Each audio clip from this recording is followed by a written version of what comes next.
Hey, real quick, before the show starts, if you could hit that subscribe button down below, it will go a long way to helping out the show so we can keep making college football shows every week, all year round. Welcome to the Solid Verbal.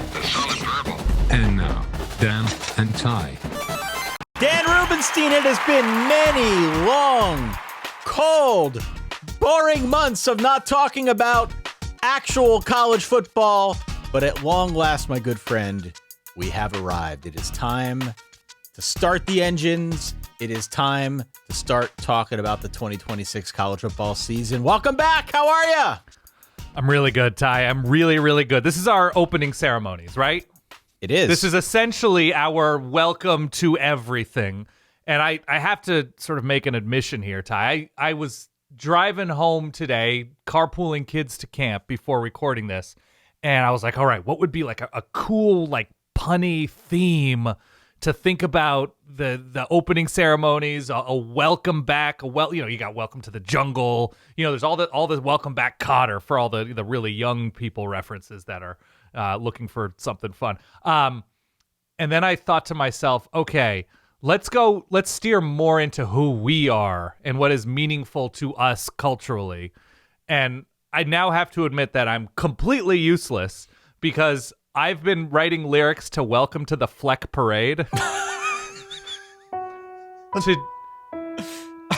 don't know if we're even going to mention Minnesota on this episode. I can't imagine. I don't know why we would, but okay. Keep going. Please keep going. Don't let me stop you.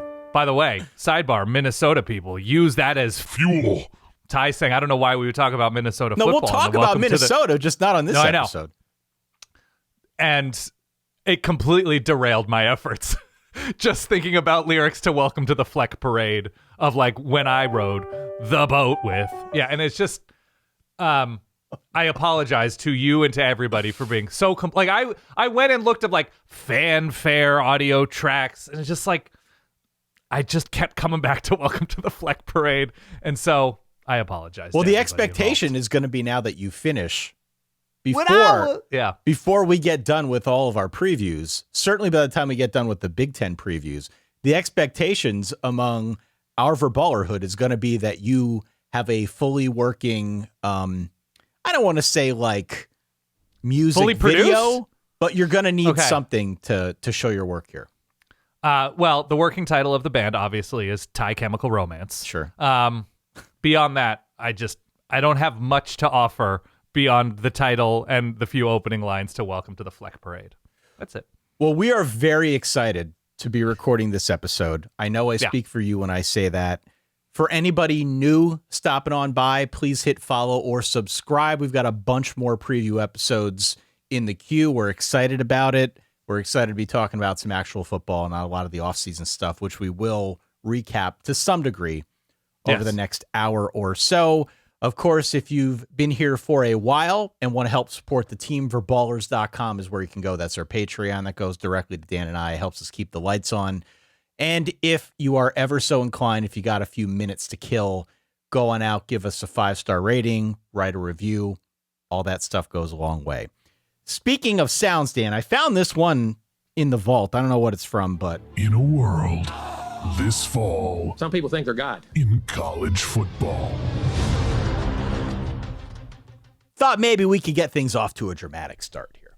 Yeah, even though college football doesn't want Jimbo, he is still very real to us. He's still canon, yeah? Yes, of course he is. So look, we did this episode for the first time a couple years ago. We ran it back last year as well. The Verballerhood told us it was actually quite useful, more useful than I think you or I even envisioned when we put the idea down on paper. Today's episode is, in effect, the intro to the 2026 college football season. College football 2026 101. The purpose of this episode today is to go through the when, the where, the why, the how, the who, whatever else we can come up with, just as a primer to get you started, because as is ever the case in this damn sport, so much changes throughout the course of an off season. It seems useful to have some sort of starting point to get people back into the swing of things, to wet the beak, right? To slowly build towards the coming 2026 college football season. So that is the purpose of this episode. We're not going to get everything, I'm sure, but from a very high level, the purpose of this is to bring you back up to speed. Yeah, this is basically to help you in your backyard barbecue cookout grill sessions, by the way, when you are just trying to catch up with what has transpired the past 6 months or so and what has changed from last year to this year with regard to the way we're just nouns, right? The people, places, and things of the off season and how that's going to sort of shape shift as we head into the season. So I'm not going to lie. I think our audience is aging with us. So this is helpful for us. Hopefully it's helpful for you. There are times when I will give myself memory tests when I'm like sitting in the car in traffic or something, like, all right, what was the name of this? Yeah. Like who did Bill Belichick hire to make his offense way better with, I think, is Billy Edwards going to run the North Carolina? Allegedly. That's what they tell us, yes. And I was like, I remember it was a name. I remember it was somebody interesting. I remember it's an interesting duo. I was like, oh, Bobby Petrino. So I'm giving myself like little bouts of Jeopardy to combat memory loss with college football and otherwise. Yeah. Just in life, I just quiz myself. So this is, again, I think our audience is aging with us. So hopefully we are all in the same, we're all rowing the same boat here, Ty, to close the loop. Keep the Fleck parade going. All right, Yeah. So let's start with the basics then. What people need to know is this. The season starts on August 29th when North Carolina and TCU do battle in Aviva Stadium in Dublin, Ireland, Dan. 12 p.m. Eastern time. That is the first game of week 0. There are a couple other games in week 0. There was supposed to be another international game between Virginia and NC State in Rio, which apparently took on a bit of a Firefest feel to it. Yeah. And they called that whole thing off. They're going to play it in Charlottesville. So those are maybe 2 of the games of note, the most games of note in week 0. As I said, there are a couple others. The season runs all the way through now until January the 25th. The season is longer.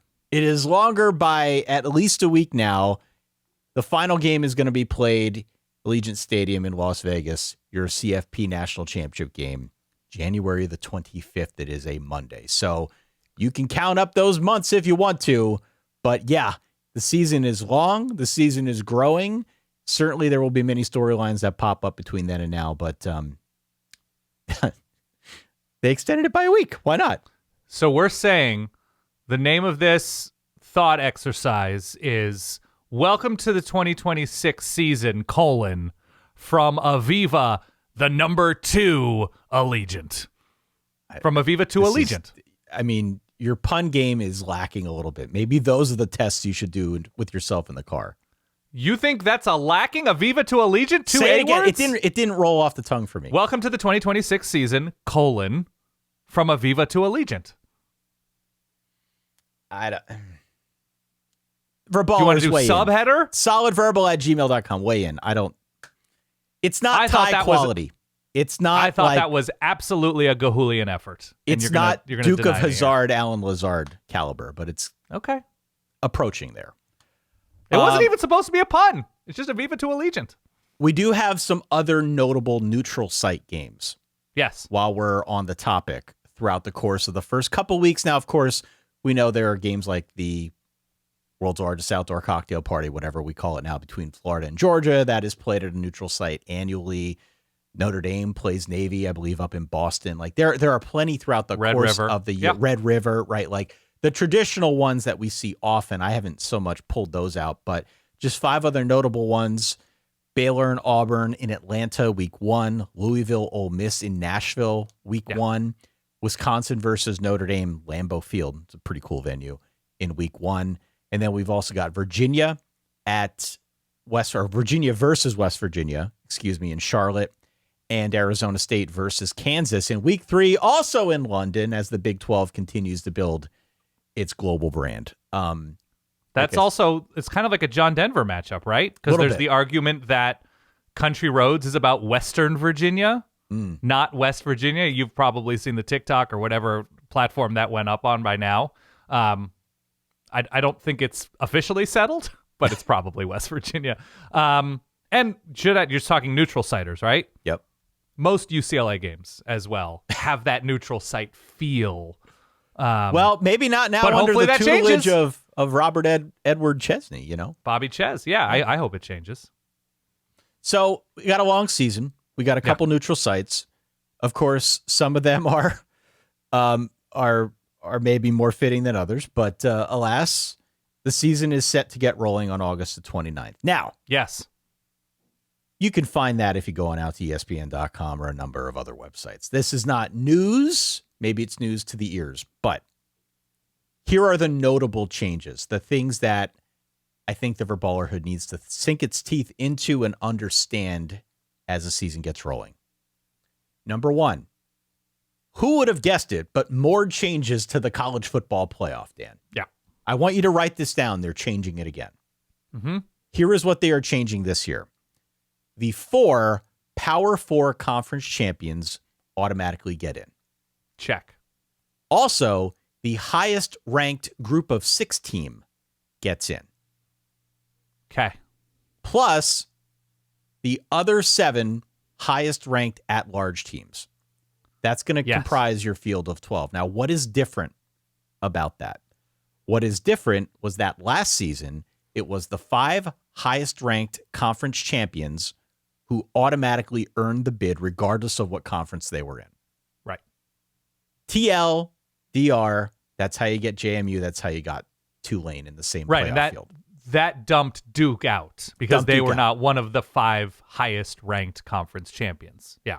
So I interpret this as a net gain for the Power 4 and also something that probably decreases the risk of 2 G6 teams getting in again like we saw last year. Sure, which was the unstated goal of this adjustment. Yeah. Practically speaking, that's what this means. I don't necessarily think it's a horrible change. I don't think we're fully disenfranchising the G6, but I would say just again, practically speaking, it decreases the risk of that happening again. Right. The other thing that we should add here.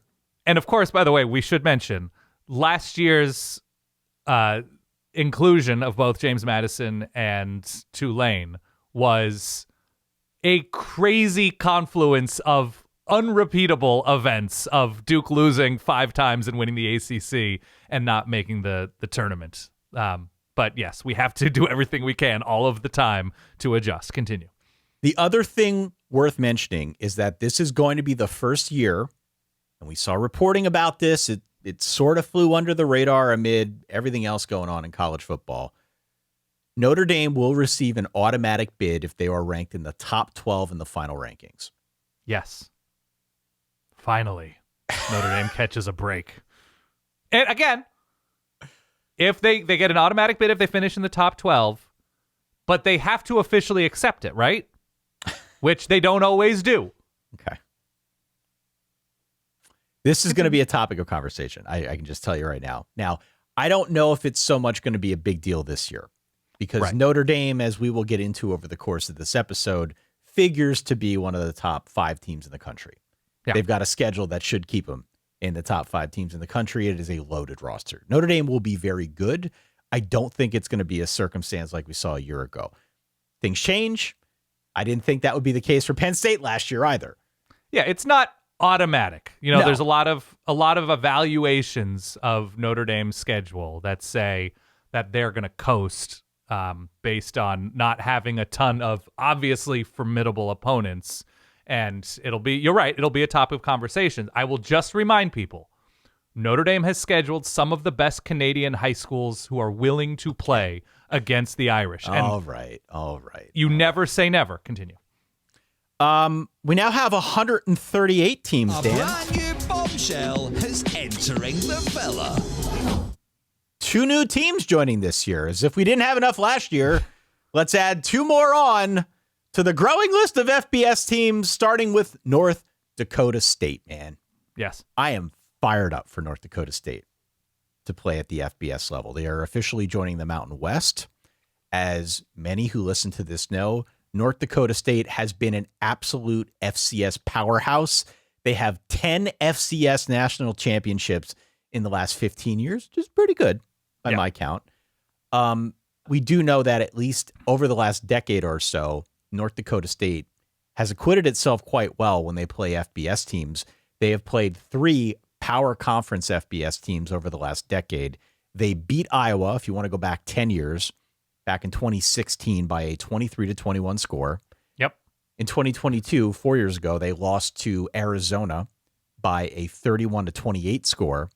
And 2 years ago in 2024, they lost to Colorado by a 31-26 margin. So right, do a the back math. and forth game, yeah. Do the math. That's 2 losses by a combined 8 points. All told, 3 games against Power 4 opponents decided by just 10 points. North Dakota State jumping now into the fray here. Yes, and by the way, they in all seriousness, they have, if you look at some of the advanced metrics that our friend Bill Connolly at ESPN does, they have acquitted themselves in a way that a top 50 or 60, no matter the division type team would acquit themselves given opponents and such. So they're joining the Mountain West. I'm sure this is an easy runway for you, but they're joining the Mountain West due to a number of teams shuffling conferences to accommodate the new look Pac-12. We will get into conference realignment here momentarily as Sweet Setup Iceman. Thank you. The other team that is new is Sacramento State. Yes. Sacramento State returning to its traditional roots as apparently a MAC team, Dan. They're joining the MAC. Yes, they are. It is a different scenario altogether than what we are seeing with North Dakota State. I'm not going to pretend that I understand the math on this one, okay? I'm just not. But Sacramento State is joining the MAC on a 5-year agreement. Under this agreement, Sacramento State takes no conference payout. They also, for the first year at least, are covering air travel for visiting MAC teams. What? I don't think I knew that detail. Thank you. In year 1 of this agreement, they are paying $6 million of a total $18 million entry fee. So they will need to pay out the remaining, I guess, $12 million, over the remainder of their 4-year stay. If it is only 4 years, but at least in year 1, they're going to owe $6 million of that $18 million. There were questions when they made this announcement around the fact that they were doing it at all. A bunch of folks questioning the math behind it. There is some concern that this could be, financially speaking, an error in judgment. All that said, because they are joining the MAC, we do get to see them play Ball State, which means the Ball-Sac rivalry is on, and we're very excited about that. Yes. Also, potentially the wildest collection of notable alumni on a Wikipedia notable alumni page. Okay. Sacramento State. Go ahead. Tom Hanks, the former chief of staff of the president of Iran. Those are 2 different people, by the way. Okay. 2 different. Ryan Coogler, who's now like a legendary and acclaimed director. Creed from The Office, and a terrific musician way back when. A notorious serial killer, the Golden State Killer, and perhaps my favorite addition to this list, legendary Toronto Blue Jay, Buck Martinez. Really? Former voice of Triple Play Baseball on EA Sports. Are all, at least on the Wikipedia page, of Sacramento State. We need to see if we can find some Buck Martinez commentary and play it when we do our MAC preview. I think we can probably drum something up there. Yeah, absolutely. Didn't Cam Scadaboo went there for a little bit before ASU, right?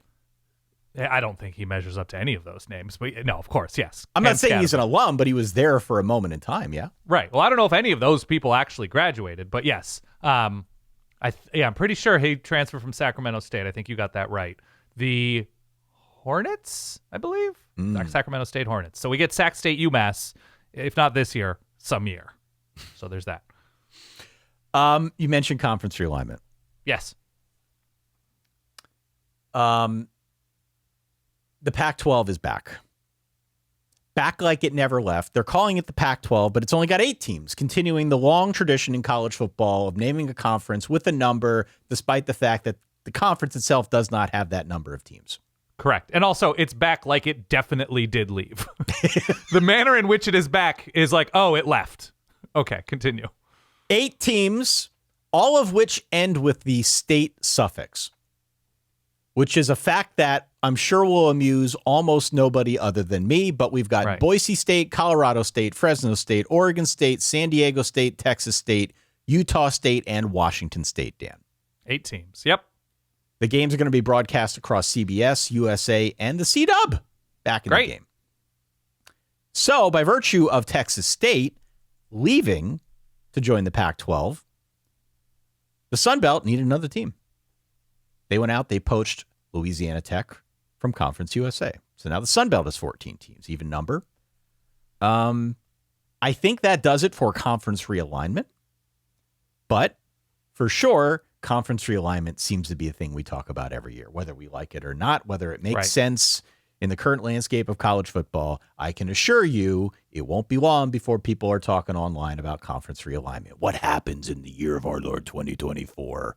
What happens in 2034? Et cetera, et cetera. We'll get there. That's quite a number of teams that are shifting things around. And by the way, I joke about the new look Pac-12 and how funny it is that they're just calling it the Pac-12, as it's just not. But those are all teams that have been of like varying impressive quality in the last decade or so. Like it looks to be a conference that has pretty solid depth of quality. And I've been a Mountain West fan for quite some time now. And so with some of those Mountain West teams moving to a new conference together, the Mountain West seems like it perhaps has added some quality. Of course, with North Dakota State, hopefully it means for even more watchable football out west, which is always meaningful to me. We should talk about the Mountain West because Northern Illinois is now in the Mountain West. Right. That's the other addition. Yeah. Your Mountain West is now comprised of Air Force, Hawaii, Nevada, and New Mexico. Seen those before. You also got San Jose State, UNLV, UTEP, and Wyoming out there. But this year we now add, yes, North Dakota State and Northern Illinois. As a resident in the northern part of Illinois, seeing Northern Illinois join the Mountain West, it seems funny to some, but when you think about mountainous regions of this country, the northern part of Illinois has to be one of your top 75,000 regions. We have so many people who email this show, solidverbal@gmail.com, speaking lovingly about the mountains of Northern Illinois. It's you. Okay, look, you have the Andes, right? You have the Sierra Nevadas. You got a lot to contend with, but there are a couple off ramps in this part of the state that get pretty vertical, Ty. I'm envisioning that scene from Dumb and Dumber where they're like, yeah, I expected the Mountain West to be a little bit more mountainous. That John Denver was full of. Yeah. No, that was not the Mount. Yeah, the Mountain West, the Rockies. Yeah, I hear you. What else is new? Well, we've got a bunch here. Okay. Rule changes. There were some rule changes of note. I'm not going to go into all of them, but there are 3 that I pulled out that I thought were kind of interesting. The first is targeting. Ever the controversial topic, targeting. So the NCAA has approved a 1-year trial, Dan. It's like a new medicine. They've approved a 1-year trial whereby a player is not suspended for 1 game after simply committing targeting. If they get hit with targeting a second time, then they miss the first half of the next game. If you get hit with targeting for a 3rd time in 1 season, that means you are suspended for a full game. But it seems as if they are reducing the punishments associated with targeting. Yeah. I think it's worthwhile just because we're never going to get to the point where an official on the field is going to feel 100% certain all of the time. There is a judgment element to this. There is it's certainly a call that when you watch a play in super duper slow-mo, it seems a lot more obvious than what the officials have to contend with. I know they replay it and stuff, but a play in super slow motion is not reality. These players are making bang decisions, and unless you see somebody making a play defensively or offensively where it's like, oh, it's so clearly them trying to injure somebody, I'm glad that we're not going over the top with punishment. I like this. I think this is the right move. We'll see how the 1-year trial goes. Yeah. Elsewhere, we've got offensive pass interference, I guess, standardizing on the NFL model as opposed to what we've had in college. It is now only 10 yards instead of 15. The NFL has done this for a while. College is now going to this as well. Only 10 yards instead of 15. Jot that one down. Like I said, there are a bunch of other more nuanced rules, fair catch rules, drop kick rule. Like, not going to talk about that. The one that I found funny, though, just because we made a lot of this last year, I'm calling this the Terry McAulay rule, or I guess the Terry McAulay proposal, even though is this the uniform regulation? I don't think Terry McAulay had anything to do with this, but okay. I mentioned Terry McAulay because this was like one of the only 3 things he tweeted about all last season. Yeah. Terry McAulay, former NFL ref, doing rules analyst work for NBC. The oversight committee saw a proposal that would have required players to wear leg coverings from the tops of their shoes to the bottoms of their pants. Yeah. Terry McAulay had an issue with what he called bike shorts being worn. The oversight committee did not approve that proposal. So we're still going to see some bike shorts out there, Mr. Sorry, McAulay. Terry. Sorry. Apologize. What else? Well, we got some bowl situations. Okay. We got 3 bowls that are no longer, if you can believe it. Pour one out for the LA Bowl, the Game Above Sports Bowl, and the Bahamas Bowl. Gone. The Jimmy Kimmel LA Bowl, the LA Bowl presented by Gronk. Sayonara. No more. You said Bahamas Bowl? Bahamas Bowl. Gone. Which has not always been played in the Bahamas. Correct. What's the third one? The Game Above Sports Bowl. The Game Above Sports Bowl. The only other thing I remember about the Bahamas Bowl was Roger Sherman went and noticed that they served Popeyes, but there is not Popeyes on the island of the Bahamas or something like that. Right. So, all right, pour one out. You know, I enjoyed the brief tenure of the LA Bowl and always enjoyed the Bahamas Bowl. Always early on in the process had some memorable plays. I enjoy the idea, the concept of maybe them flying a 747 of Popeye's chicken over to the island just for the bowl game. I think it's great. Too bad. We do have new bowl games, though. I'm not going to play the sound. We got a new bowl game. The Puerto Rico Bowl. It will be played in December. I jotted down that it's got a sweet effing logo. Do you have this in front of you? Do you see this logo? I'm going to look it up right now. I love good branding. Look at this logo. Puerto Rico Bowl. I have it in our document. Oh. Look at that logo, man. What am I? It's in our, our Google Doc? Yeah, you got the document open. I can see you're in there. I am in here. Scroll down. I don't see. I'm scrolling. Oh, that is nice. That's pretty dope, isn't it? Look at that.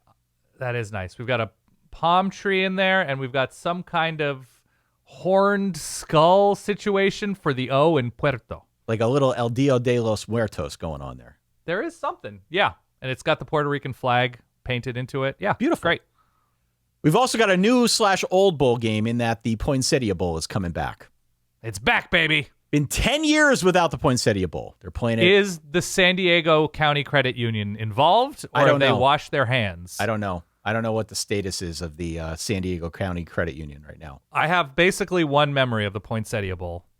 And I think we had a couple of interesting matchups. It was an early bowl game. Like we had maybe like a TCU Boise or something in that range of those kinds of quality teams. I remember Navy played in it one year. When they got flooded out, right?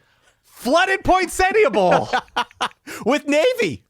With Navy, who, by the way, strong naval presence in San Diego County, Very right? strong. Didn't they play? Michigan State played a college basketball game on an aircraft carrier. carrier. Yes. So, yeah. Welcome back, Poinsettia Bowl. A beautiful flower. Plant, I'm glad that we it get is. this back. This is like a weird thing, and I know bowls aren't what they used to, but it's still weird to me, or it's been weird for me when we go through and we talk about bowl games and who's playing and what. And we haven't been able to talk about this one, so it's back. Yeah.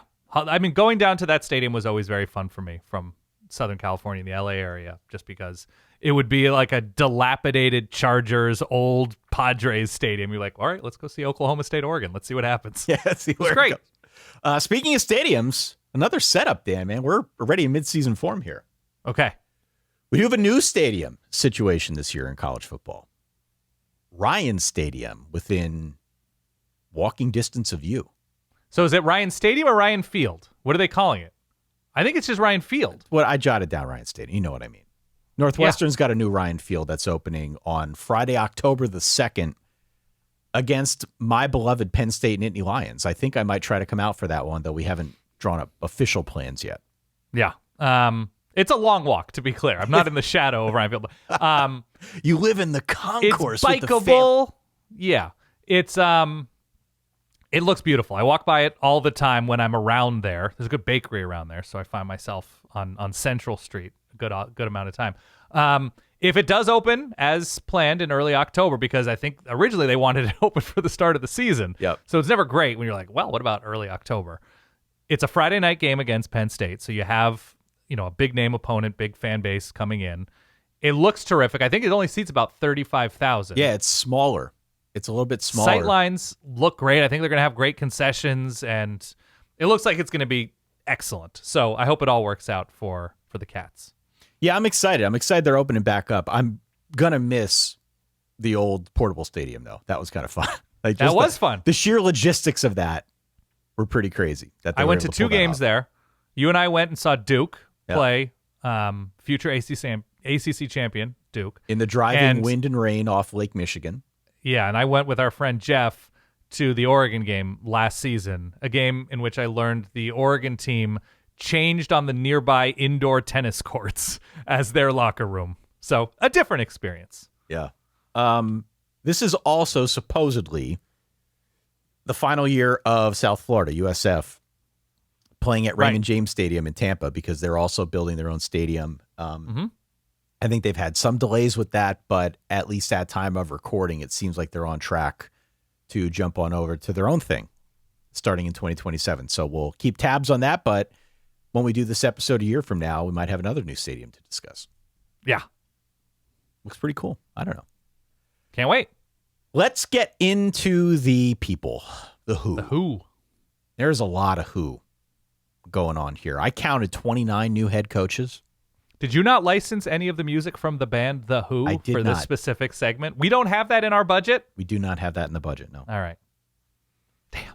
I jotted down 29 new coaches. Like, we knew at the start of last year that the coaching carousel was going to go crazy. We even built our own version of a game for it. I don't expect that this coming off season is going to be nearly as active as we saw this past cycle, but who knows? Things break all the time. Just a small sampling of names. LSU, Lane Kiffin. Virginia Tech, James Franklin. Penn State, Matt Campbell. Florida, John Summerall. Michigan, Kyle Whittingham. UCLA, Bobby Ches. Ole Miss, Pete Golding. Auburn, Alex Golesh. Arkansas, Ryan Silverfield. Kentucky, Will Stein. Oklahoma State, Eric Morris. Michigan State, Pat Fitzgerald. Cal Tosh Lupoy, Stanford Tavita Pritchard, South Florida Brian Hartline, and James Madison Billy Napier. What did I say? Willie Napier? Listen, maybe I that'll said stick. Willie Napier because underneath him on my list is Will Hall at Tulane. There are a bunch others on this list. Do you want to rapid fire anything interesting about any of these coaches? Just talking points over bratwurst or something? I mean, where do you start with Lane Kiffin? The whole Lane Kiffin thing is a talking point. Okay. Lane Kiffin wanted to keep coaching at his last school even after he accepted the job at this school for the duration of the playoffs and was told, no, we're good. James Franklin was fired mid-season after leading a team to the top 4, the final 4 of the playoff, fired mid-season after disappointing losses in big and not so big games, accepted this job in the middle of the season. Yes. Or near the end of the season. And I should add, there has been a windfall of new money coming into Virginia Tech. Maybe not exclusively because of James Franklin, but it has definitely been coordinated around James Franklin and the rebuild of this Virginia Tech program. Well, so and the more Virginia Tech, I think, is maybe putting together its best recruiting class ever. Like, he's always been able to recruit. So obviously, when you see that proof of concept, you're going to keep spending money because money and recruiting are one and the same in this moment. John Summerall comes over from Tulane to Florida after leading them to the playoff and a good amount of success. Kyle Whittingham was a late in the process thing after Sharon Moore was fired for inappropriate conduct within the athletic department, and Kyle Whittingham was at Utah forever. An older guy, but very successful at Utah. Bob Chesney from across the country, also a playoff coach. Pete Golding was already at Ole Miss and was the interim and had the interim tag taken off of him. Yep. Will Stein was the offensive coordinator at Oregon. Oklahoma State and Eric Morris bring a bunch of superstar-looking offensive players with them from North Texas. Billy Napier was fired from Florida. He's now at JMU, which has been the cradle of successful coaches recently. Notably, Kurt Cignetti going from JMU to Indiana. Kirby Moore is a really good coach in his own right, coming over from Mizzou. Also, Kellen Moore's brother, legendary going to Boise Wazoo. State. Going to Wazoo. I didn't mention him when I initially going to did Wazoo. The run through. Yeah. Jason Candle was at Toledo forever and had a ton of success. He's now at UConn, taking over Jim Mora. Jim Mora is at Colorado State. Alex Mortensen at UAB is the son of Chris Mortensen, but has been a college football coach for some time now. Jamarcus Shepard, a really, really well-regarded receivers coach. He's been at big places. If you remember those Purdue receivers, Jamarcus Shepard was there. The great Washington receivers from a couple of years ago, he had a hand in that. He was at Alabama recently. He's going to Oregon State. Yes, he's going to Oregon State. Jamarcus Shepard taking over there. Ryan Beard was at Missouri State and helped shepherd them to their FBS status and had a good season last year. Does not have a beard. Has had a beard. Yeah. You can call him Coach Beard, like the Ted Lasso character, but of the pictures I've seen him in at Coastal Carolina, he has kept a close shave. Do you think we need a rule on this? Like, I think if you've got Beard in the last name, you need to be. Now, the counterpoint would be it may too be obvious. It may be harder for some people to grow beards, right? But he easy. can. I've seen him with a beard. It's easy for guys to grow a beard, but it takes more effort if you're a woman, right? And if you're Mrs. Beard, yeah. I think maybe just men named Beard need to at least dabble with growing the beard. Is where I'm at. He has dabbled. He has a good beard. So he's okay, but I'm choose. saying moving forward, is there a beard Right. rule we can institute here as part of the that's a good footballer question. lore? Right, that he shouldn't shave until they win, sort of like Nebraska fans with the balloons. Exactly. You know, there's the college basketball fans who don't cheer until the first basket. No. Okay. Or what's his name? At Syracuse, who refuses to shower if they don't win? No, totally cool. What's his name? Fran That's what Brown. I'm good with Fran Brown, yeah. So, yeah, a lot of it. I mean, there's a ton of movement here. Pat Fitzgerald back as a college football head coach after being fired by Northwestern, speaking of Ryan Field, a few years ago now. He's at Michigan State. Yeah, I mean, you'll learn all of these if you haven't been paying close attention. But yeah, a lot of new names and faces, some of whom do or don't have beards. Some other new names. Yes. Charles Davis is stepping in for Gary Danielson as the lead analyst for CBS. Yes, that's true. This was like telegraphed. Everybody kind of knew about it last season that this was going to occur, but it is a little bit of a different change in the media landscape. At time of recording, I haven't seen if ESPN is going to jumble any of its announcer teams. My hunch is they probably will by the time this drops, or certainly by the time the season gets here. But this is one notable name, one notable addition that we can report now at time of recording. The other one, and it's not perfectly a fit for what we're doing here, but it is tangentially related, and that is Kirk Herbstreit is going to be replaced by Joel Klatt as the main analyst in the college football video game. We're trying to be comprehensive here on this show. Sure. So it warrants mentioning that Klatt's going to be in the game now. This is the olive branch in the demilitarized zone between the Fox and ESPN. Bringing Fowler and Klatt together. I think Holly Rose in the game now, which is kind of cool. Bringing them together. The Cold War. Yeah, Joel Klatt he's bringing people together. Charles Davis, I want to say Charles Davis was on the Boise, Oklahoma call with Tom Brennan. Yeah. No, Charles Davis has history of- called plenty of college games in the past, Yes. but he's been doing NFL for a while, and now he's coming back under the CBS umbrella on the college side. So I think a lot of us have used Gary Danielson broadcasts on CBS over the years to make sure our eye muscles are stretched with all the rolling we do. So we're going to have to find new ways. I looked it up. Extraocular muscles are what makes sure your eyes continue to move. Brando, I think, is still calling games, so we could watch repeats of those broadcasts. You know? Right. So if you feel those muscles stagnating, atrophying a little bit, just flip on a Brando joint. You'll get your work. Yeah, or you'll be asleep one way or the other. Because a lot of times they put them on those later games. The later ones. I don't think they want people to hear them either. But yeah, I in all seriousness, I know people criticize announcers all the time, and I have not been the biggest fan of that booth recently. So that would be the Brad Nessler, Gary Danielson booth. I've always enjoyed having Gary Danielson in my life. Oh yeah, 100%. That voice, but yeah, I don't want to just kind of plainly feel everybody's fine. I want to feel like I have opinions of announcers that sort of change like a Richter scale. So yeah, happy trails to Gary Danielson, who did a ton of work for CBS, and I hope he has fun as a fan of the sport on his couch. We are not affiliated with anybody. We are very much our own show here. Yeah. And so if we want to be honest with the Verballerhood, we got to give our opinions of some of these broadcasts. I agree. Right? We're not living in a vacuum, and though we bring some of these folks on and have definitely heard from people in the past, we just got to be honest with the people. We feel how we feel.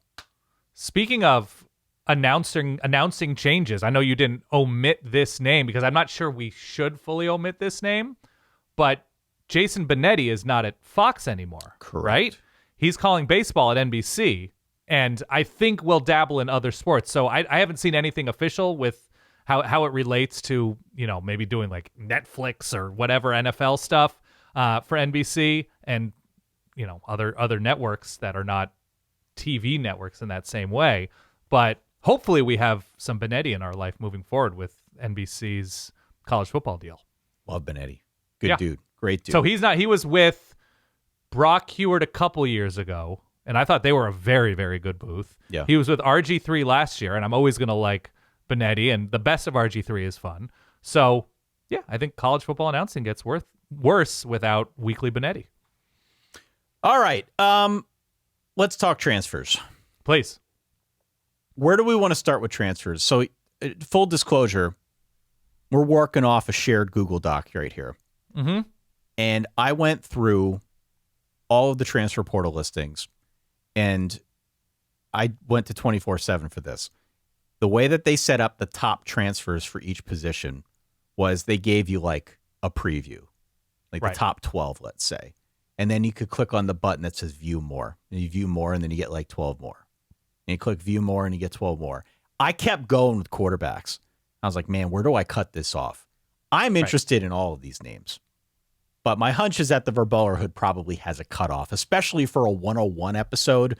We don't necessarily need to go all the way down to like Walker Eggett going from San Jose State to Duke. That might be a bit overkill for a bigger picture episode. Well, like guess this. What? You just did.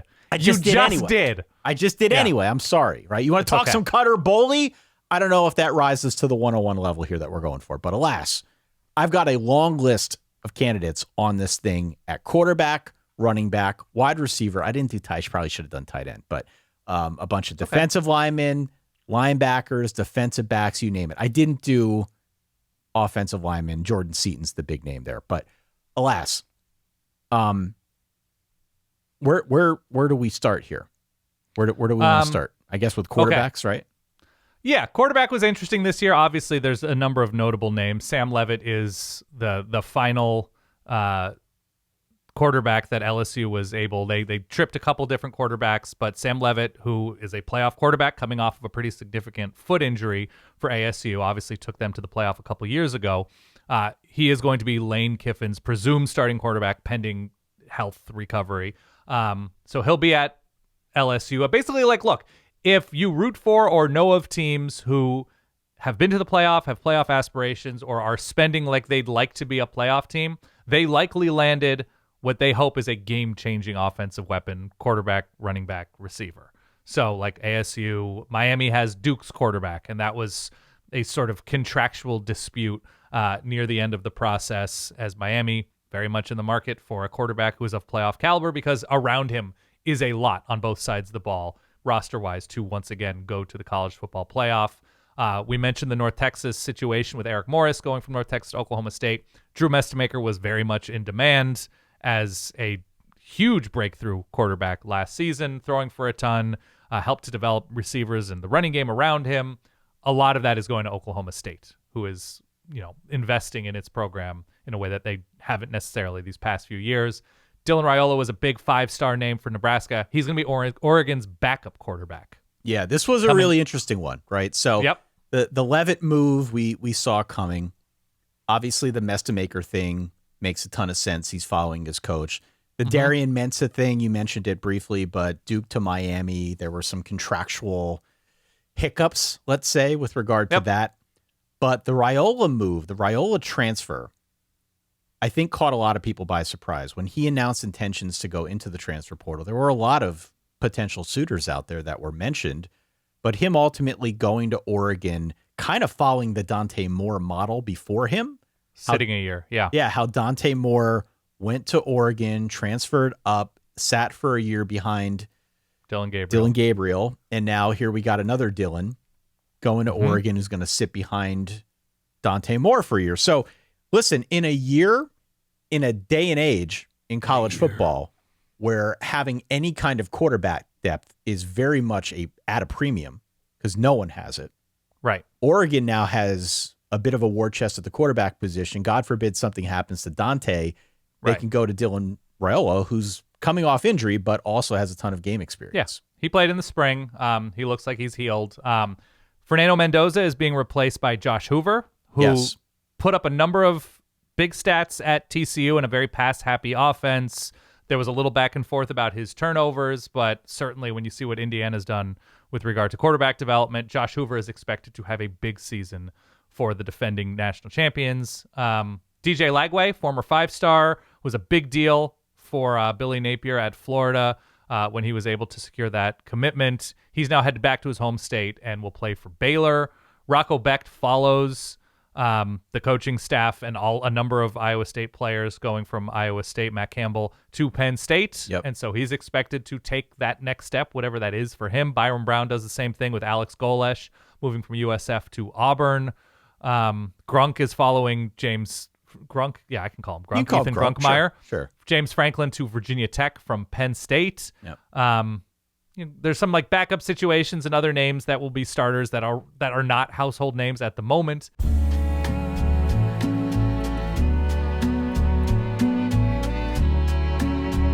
I will give you 3 other quarterback names that I am very interested in. We cannot run through this full list. It would take us, an eternity.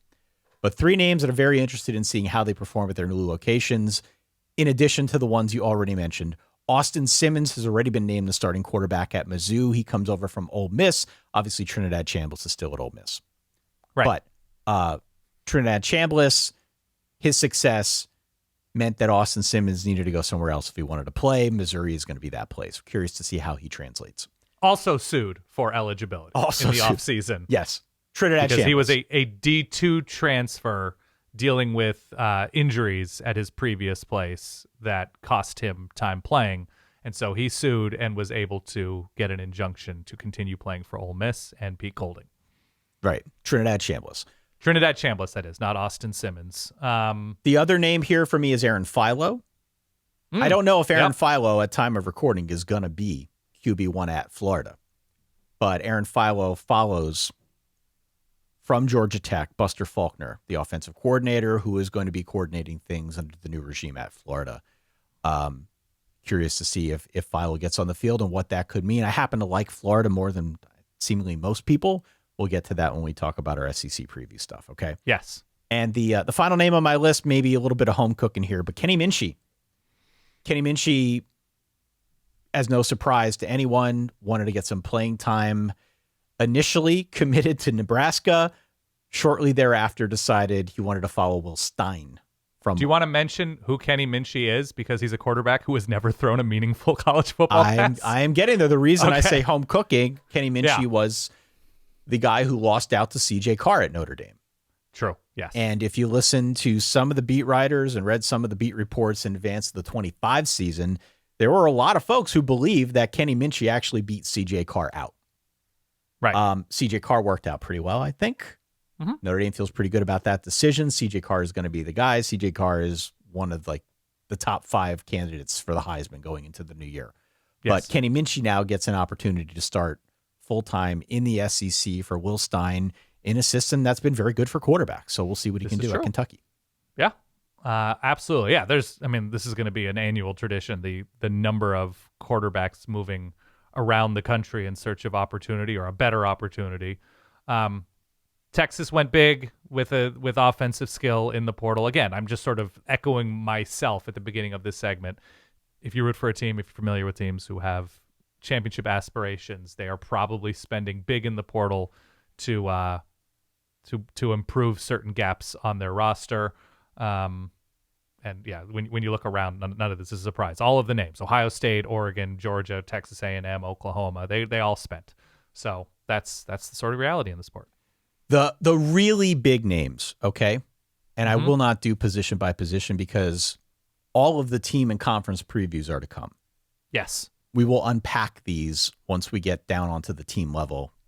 But some of the really big names that commanded high prices, Cam Coleman. You mentioned Texas. Cam Coleman was wide receiver 1 in this portal class.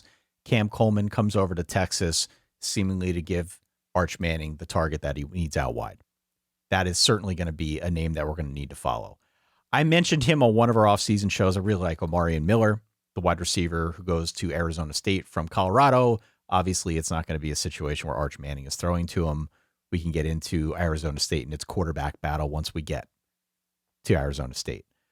The other really big name that I'd call out here, who committed very quickly, I thought Notre Dame might have a shot at him, but Nick Marsh transfers out of Michigan State, and he is going to join up with Kurt Signetti and Josh Hoover at Indiana. Yes. By the way, the other big transfer story, and again, this stuff kind of gets lost. This is just a bigger picture thing. And we mentioned the Darian Mensah thing. A couple years ago, we had the Xavier Lucas. Was that the Wisconsin corner who made his way to Miami? The other big transfer story that sort of seemed like it might have reverberations is Damon Williams at Washington, who had an extremely promising year as their starting quarterback, announced intentions to transfer and enter the portal with a lot of conversation around him being the new LSU quarterback, at which point Washington expressed that they would exercise all of their litigation options, given that he had just signed his rev share deal with the Huskies. And the timing was particularly bad with tragedy within the athletic department at the University of Washington, I believe, with a soccer player passing. Super tragic. And he claims he got bad advice. His representation parted ways with him, and he looked at his options and what might happen with his career legally with regard to payment and everything, and decided to return to Washington. So he is going to be the starting quarterback once again for Jedd Fisch and the Huskies, and hopefully, just for the sake of their own success, that everybody has sort of moved past that situation. I'm going to give you a couple names here real quick. I'm not going to go through this whole list. There's a lot of names in this list, but I'm going to give you a couple names that I think are of note, just to stash away, just to remember when we come back to previews. Since we're talking about wide receivers, here are a couple names.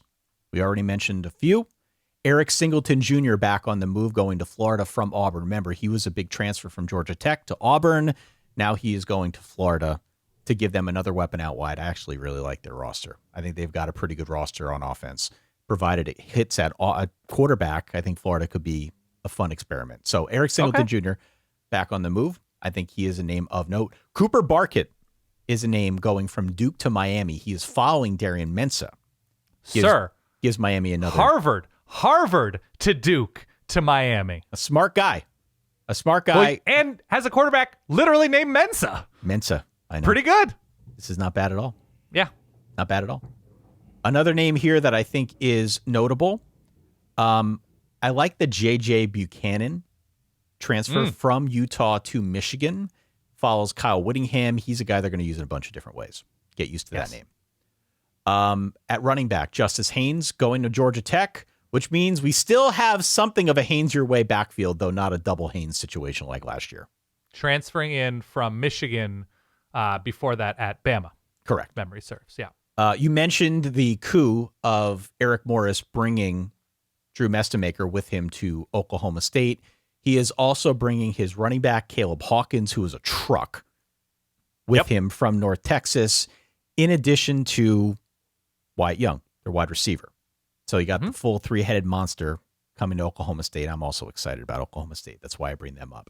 Yes. You mentioned Texas earlier. They've got an interesting tandem now at running back as they go for both Hollywood Smothers from NC State as well as Rayleigh Brown from Arizona State. Two guys who had a pretty good season the year prior that I think could definitely make an impact. And I will close this one out. Again, there are many other names, but one that I called out earlier in our offseason here is Adam Muhammad, who Oh, yeah. figured Speaking to of be the Washington. starting running back at Washington, but transfers down to Cal, and he's going to join up with Tosh Lupoy, their new coach. Correct. Who is an alum and former assistant at Cal, and so has already proven himself to be a dogged recruiter, both in the portal and doing well in the prep ranks. So a lot of energy around Cal, both in the portal and otherwise. A handful of big names on defense. Prince Will Umanmielen leaving Ole Miss, going with Lane Kiffin. Yep. Edge rusher. Edge rusher. Going to be at LSU. Absolutely. My three linebackers. Cade Uluave going from Cal to BYU, I think is a sure thing. Very provided he productive stays and healthy. has had a really great history of recent linebackers at BYU.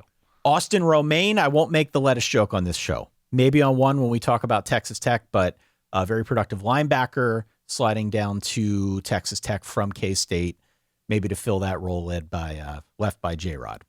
Jacob Rodriguez, but will be next to Ben Roberts. Correct. That should be one of the best linebacker tandems, not just in the Big 12, but in the country.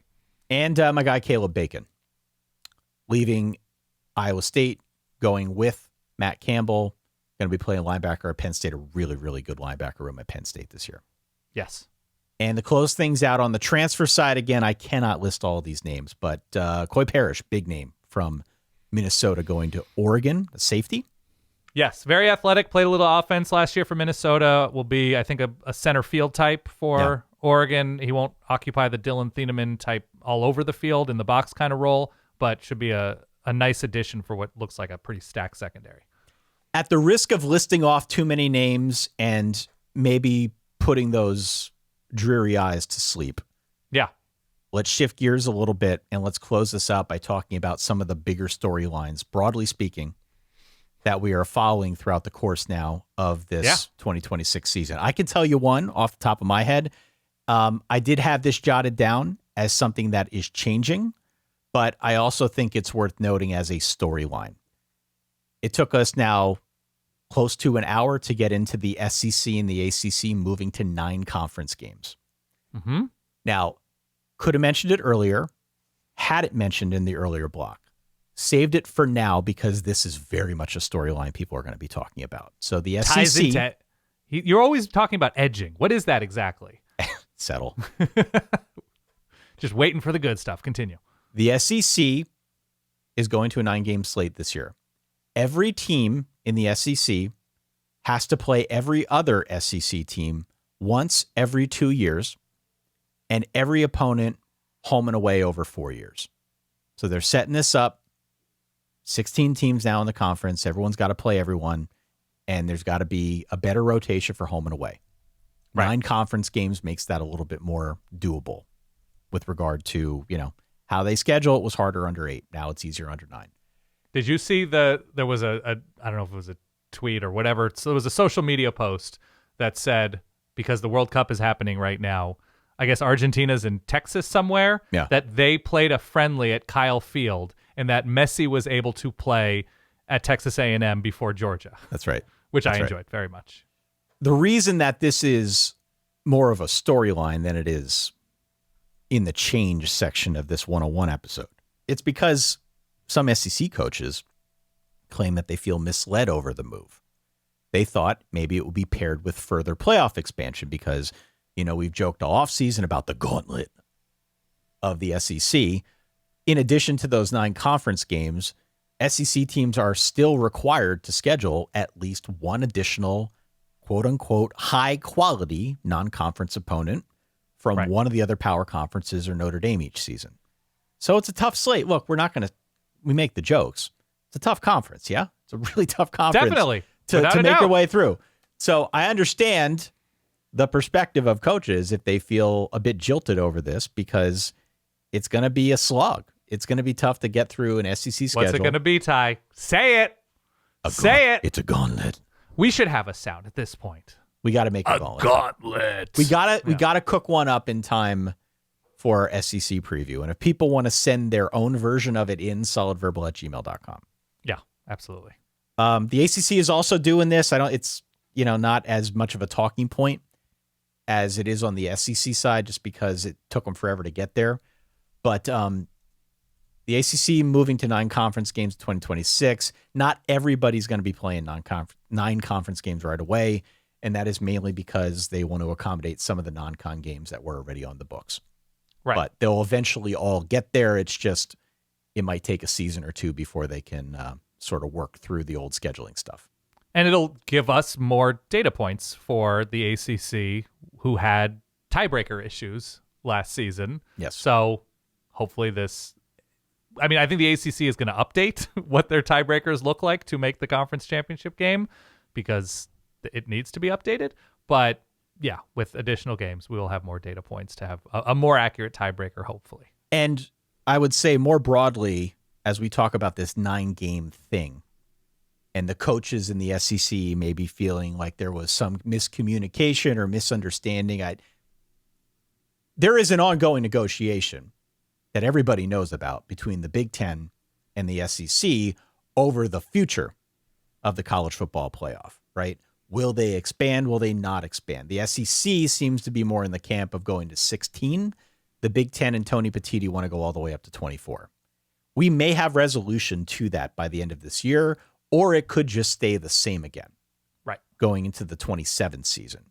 But just know, as we're talking about storylines and things that are going to pop up and over and over and over again, whether you like it or not, this ongoing, it's not even a Cold War. They just have differing visions for where they want to take the sport. Wherever it goes next, it has to be agreed upon by both the Big Ten and the SEC. Otherwise, it's going to be a non-starter. I think we can all agree that we're looking forward to a President's Day national championship, right? I think we can all agree. What is that, in February? President's Day? Deep into February. Yeah. I think we can all agree that this is what the founding fathers of this sport had in mind when they said, let's play some college football and let's have it last 8 months. Yeah. Why don't we close this out by talking about some odds, all right? I mean, yeah, speaking of Brendan Sorsby, let's hit it. Let's talk some odds. Here is your top 10 at time of recording per the odds for the national championship. Ohio State is your favorite at plus 650. Mm-hmm. It means if you bet $10, you get 65 back. 6.5 to 1. Yeah. A good amount new behind the scenes with Ohio State, by the way. Yeah. Hiring an former NFL head coach to run the offense, losing the best receivers coach in the country. A lot new, a lot old. Should be fun. Notre Dame is your next favorite at 7 to 1, plus 700. This makes me very nervous as a Notre Dame fan. Very nervous, but I get it. And I'm looking at these other teams and I'm thinking, man, you can't put them realistically outside the top 5 with this roster. Yeah. Made it to the championship game 2 seasons ago. Both Indiana and Texas are at plus 750, 7.5 to 1. Bet $10, get 75 back if they win. Indiana's still in there in the conversation as well. They should be. Texas, very much in the conversation. Arch Manning loaded up in the transfer portal. Very, very good roster. Bringing back Will Muschamp to coach defense. Defense, yeah. Very aggressive and attacking, as it were. Mm-hmm. And then to round out the top 5, it's our Oregon Ducks at 8 to 1. Yeah, deservedly so. Made the Final Four last season. Yep. We don't need to talk about what happened. I was going to say, how deep do we want to go into this, Dan? We can talk all day. Go. We got a lot more stuff to talk about. We don't need to waste our time with that. To round out your top 10, we got Georgia at 10 to 1, Miami at 13 to 1, LSU at 16 to 1. Wow. Texas Tech also at 16 to 1, still hanging in there despite some of the, controversy. And lost a lot of firepower on that defensive line last season. We'll get to that, but still in the conversation, right? Still a very good roster. Definitely. And to round out the top 10 right now, it's Texas A&M at 18 to 1. Yep. So it's 1, 2, 3, 4 SEC teams. 1, 2, 3, I think just 3 Big Ten teams, an ACC team, a Big 12 team, and an independent team. Speaking of the G6, care to venture a guess as to the best odds for a G6 team? Or a group of G6 No, because I just teams? looked at it, and I'm not a good actor. It's in our document, but Boise State, new Pac-12 program. That's right. So Man, that's weird. That is weird to say. Yeah. And I think the Pac-12, I believe, you can fact check me on this, for basketball added Gonzaga? Yeah. Okay. That's new. Everybody changing banners. Boise State 300 to 1. So Vegas not expecting the Broncos to make any kind of real championship run, but relevant, I think, as it relates to the playoff, given that we've got a little bit of a new setup here, right? Highest ranked G6 team is getting in.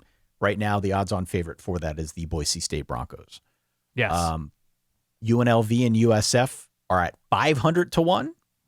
Very, very tall odds. But, again, mindful of the situation. Notable to mention it here. And we've also got San Diego State, Navy, and Memphis at 600 to 1. I did not see North Dakota State in here anywhere. My hunch is that's got something to do with that waiver request. So we'll see how or if that changes odds on the G6 level if they are granted access to the postseason. Yeah. San Diego State, Pac-12, Navy, and Memphis from the American. Obviously, all teams who have had a good amount of success the past few years.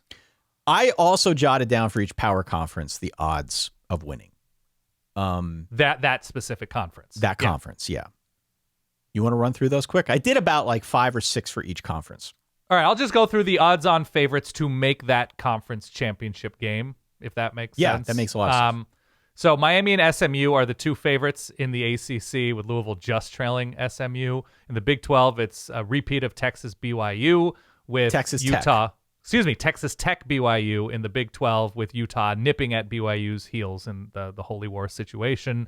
In the Big 10, Ohio State and Indiana with Oregon nipping at Indiana's heels to make the plus 250 and plus 260 to make the Big 10 championship game. Georgia and Texas with a distant A&M and Alabama behind them to win the ACC, or at least Georgia and Texas are the odds-on favorites to make the SEC championship game. LSU 9-1 to win the SEC is kind of interesting to me. And Alabama at plus 850 is also interesting to me. I like Alabama a lot this year. An Ole Miss team who was in the Final Four and within a very physical play at the end of the game against Miami to make the championship game last year with a then first-time head coach in the college football playoff. They're at plus 1100, 11-1. To win the SEC. They do lose a good amount, but as we mentioned, return Trinidad Chambliss. Bigger picture to put a bow on this thing. Yeah. We're going to be starting up previews.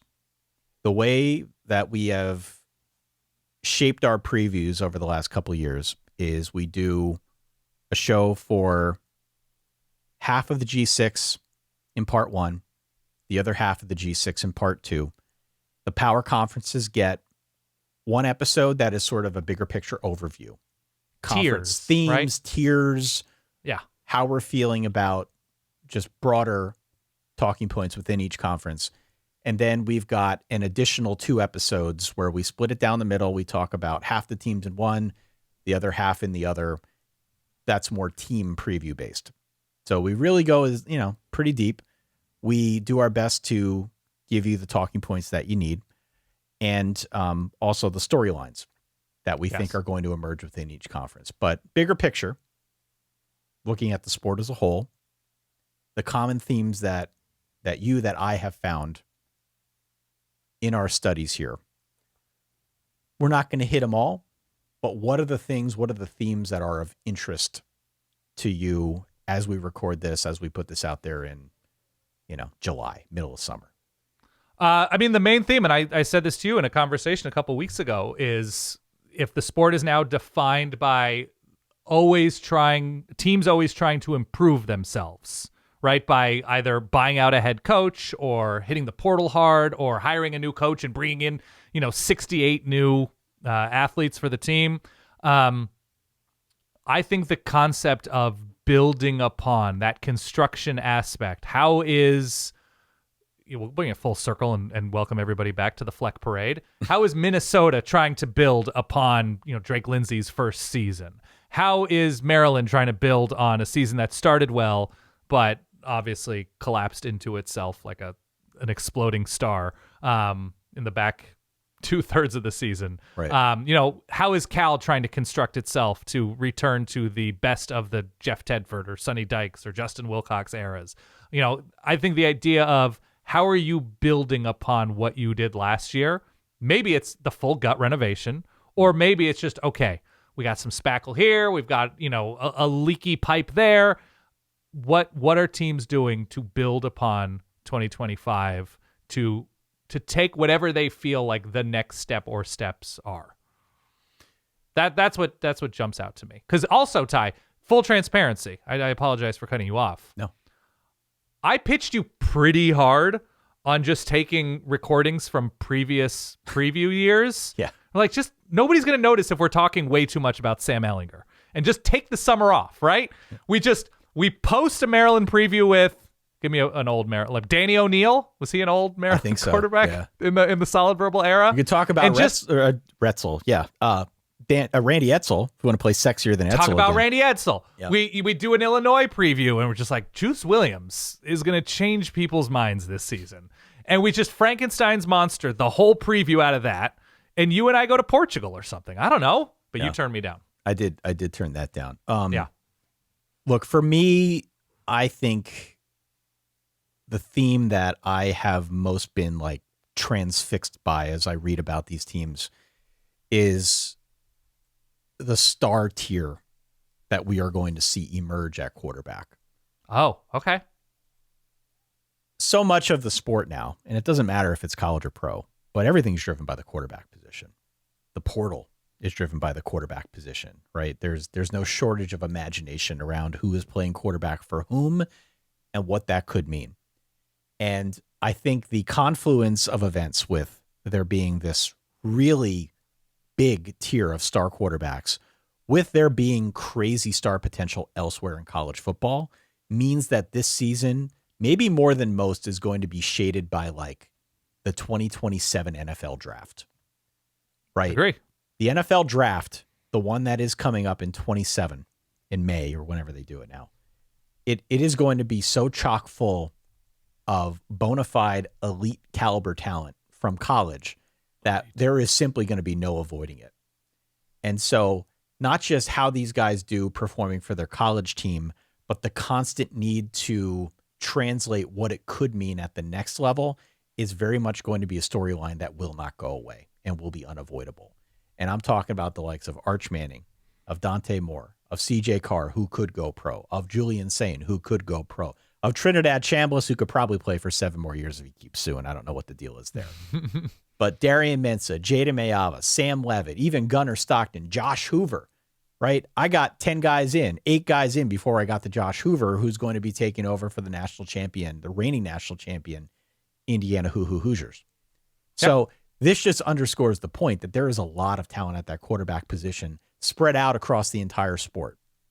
We've also got a bunch of big name newcomers that I think could very much impact things and impact the conversation, whether they are transferring in from elsewhere, whether they are being promoted from within.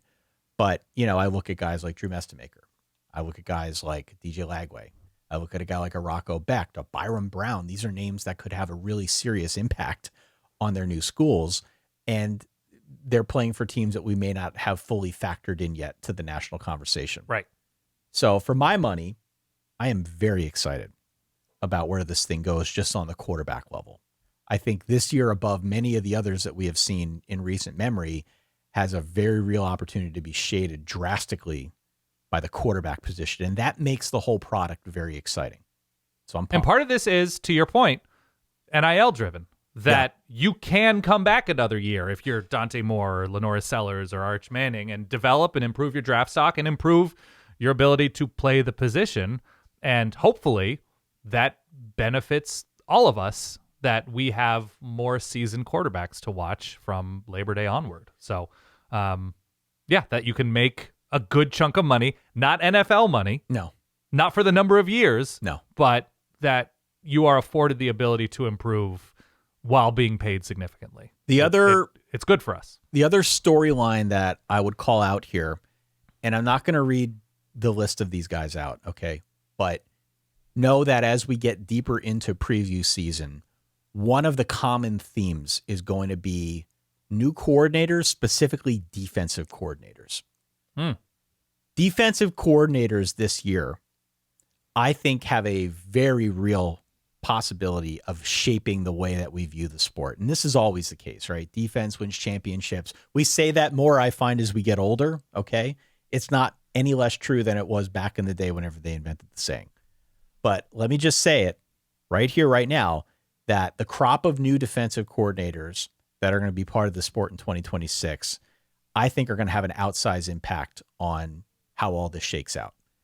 Maybe that's like cliche to say, and Sure. it's like kind of never not true, but I just feel like there is more possibility this year to shape it in a way that it is almost like drastically reshapen by defensive coordinators. Okay. Muschamp at Texas. Who are the other big names at DC? Muschamp at Texas, Danton Lynn at Penn State. I mean, there's just a whole list of guys, Dan, that will Jay get. Hill at Michigan. Jay Had Hill. a lot of success at BYU. Yeah, Oregon made their change, an internal kind of promotion. He was a co-DC. But like Hampton. to the point, Muschamp, you could argue Muschamp was the guy that Sark wanted all along at Texas. He had Kwiatkowski there for a while, but ultimately, Muschamp was the direction he wanted to go. Perhaps initially, and now he finally gets him. Muschamp is going to be, I'm going to make my own joke here, but he is going to be more aggressive in attacking. That's his style. Mm-hmm. What kind of an impact is that going to have in the SEC? What kind of impact is that going to have on Texas? The flip side of that is what's going to go down at Oregon. A promotion from within, a ton of talent to work with, especially up front, but will they get the most out of that unit with a guy who's being promoted from within? I don't know, but I find that I can go around college football, and at least in the power conferences, I could pick out like half the teams in each conference where the defensive coordinator role in particular, I think is going to dictate a lot. Gary Patterson, SC. Yep. Taking over for Danton Lynn, who left to go to Penn State. Taking over for Danton Lynn. Yep. So it's just real. There's an intricate web on the defensive coordinator side of things. Sure. And look, the same is true to a degree on the offensive side as well. But I find defense way more interesting this year. Okay. Cool. I think we did a pretty good job here. I mean, you're bearing the lead that there is a 5-part Pat League preview that will sort of bring everything together, round everything into 4-dimensional shape. The tie that binds is the Pat League for sure. Yeah. That's all. In Yeah, a I think it's world pretty good. this fall Some people think they're God. in college football. We had that moment amid the coaching carousel. I would just add this as a parting shot. We had that moment where people on message boards were bringing up Jimbo's name as a potential suitor. Yeah, of course. For, some job. Maybe wants to get back into it. I saw a couple of schools mentioned. Whether or not we get Jimbo back in our lives at any point in time remains to be seen. But nobody has ever truly gone. no one's ever. from It's this like sport. being in the CIA, man. Like what you're part of the agency. You're always part of the agency, whether you're retired, air quotes, or not. Look, you can get let go because you're just an incompetent coach. You can be let go because of off-field situations. There are people who want to hire Art Briles. They're like Brian Kelly he's fired midseason. Is he assisting Charles Huff at Memphis this season? I don't know. He's working with Claude now. Apparently, he's got a Claude subscription. Sure. He's learning AI. You were never. Ed Orgeron is back at LSU. Yep. Brent Pry, who was run out of Virginia Tech, has been gone from Virginia Tech for 17 minutes. He's their new defensive coordinator. Right? Fired as head coach, is back already. Another defensive coordinator. Ted Defensive Roof coordinator. still getting work. Ted Roof, power conference Ted coordinator. Roof must have pictures of somebody notable in college football lore. I don't know how else he keeps getting work. He keeps getting work. I think, you know what it is? I think he has great thumbs. Like he does these interviews. He's giving great massages. He's getting all the tension he's got out of Bill stylish O'Brien's eyewear, neck. right? Yeah. Could get a Warby Parker thing next to Arch. Sure. Absolutely. Huh. Yeah. Nobody's ever gone. Write in solidverbal@gmail.com. For sure, there are things that we missed here, but hopefully we gave you enough of a crash course to just wet the beak. Dip the toe in. Start getting ready. Get your affairs in order. We've got plenty of preview content to follow. As I said, we're going to start with part 1 of the G6. We'll work our way through to part 2. Then we'll roll things out, starting with the ACC on the power conference side of things, okay? I think that's a great plan. If you did make it this far, if you enjoyed this episode, please hit follow. Please hit subscribe. If you've already done that, please tell your friends about the Solid Verbal. We'd love to get more people under the big tent here that is the Verballerhood. If you want to support the team, support what Dan and I do, you can always go to verballers.com. That's our Patreon. Sign up for ad-free episodes. Get them a little bit early. can also go on out to solidverbal.com and get our newsletter. We've been sending that out like crazy once a week. Original content once a week. Support what Dan and me do. No, I'm just kidding. You nailed it. You did it right. Dan and I, right? Dan and I. No, you did it right. Yeah. And of course, if you've got some spare time, if you have yet to do so, even if you've already done so, I just figured this out, by the way. Even if you've already left us a review, you can go in and you can edit your previous review. And when you resubmit it, it bumps it to the top. Oh, okay. So it doesn't give us like another one. It doesn't add a number or one. It doesn't increment it by one, the number of reviews that we have. But it does bump yours to the top. So whether you've already done a review or if you are just interested in maybe jumping in, the star ratings and the reviews don't do anything for the algorithms, regardless of what people tell you. But they do go a long way towards just offering social proof. I think that's the word. Social proof that we're not a bunch of dum-dums. And that at a minimum, the show's at least fun to listen to. Please help us do that because I'm trying my best. We struggle with that. You know? I started this show with Welcome to the Fleck Parade. I have problems. Continue. Dan, I'm excited we did this show. Yes. Hopefully people got something out of it. As always, solidverbal@gmail.com or any of the social platforms is how you can reach out and get in touch if you got something to say. In the meantime, hey, until we dive fully in to our previews, go back, listen to this, send it around. We'll catch you on the flip side. Stay solid. Peace.